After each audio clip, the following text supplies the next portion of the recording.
Tonight for President Trump, the coronavirus is hitting close to home. One of the president's personal valets, a member of the U.S. Navy, who NBC News has learned works in the West Wing serving the president his meals, among other duties, has tested positive for the virus.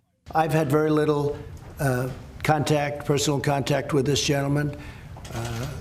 Know who he is, good person, but I've had very little contact. Mike has had very little contact with him. President Trump saying he and Vice President Pence were tested yesterday and today. The results negative.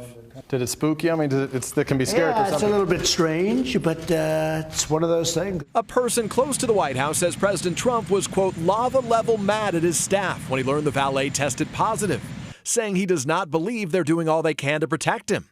A source with knowledge of the situation calling it an operational failure, saying everyone in close proximity to the president should be wearing a mask.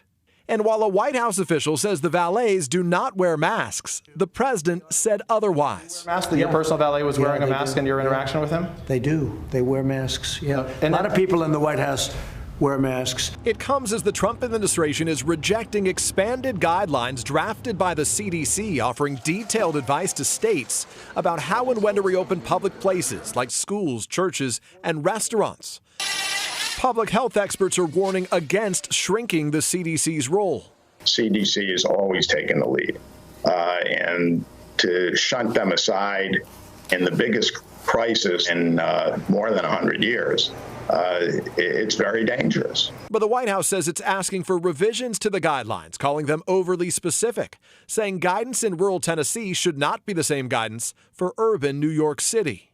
Also today, in a surprise twist, the Justice Department moved to drop its case against Michael Flynn, who served briefly as President Trump's first national security advisor and later pleaded guilty to lying to the FBI about Flynn's contacts with Russia's ambassador to the U.S. The president fired Flynn for misleading the vice president about his conversations with that ambassador, and the case was one of special counsel Robert Mueller's first prosecutions. After a review of the Flynn case ordered by Attorney General William Barr, the Justice Department is now asking a federal judge to throw the conviction out, concluding that Flynn never should have been charged in the first place. Just days ago, prosecutors turned over documents to Flynn that his lawyers say show the FBI tried to set Flynn up in its interview.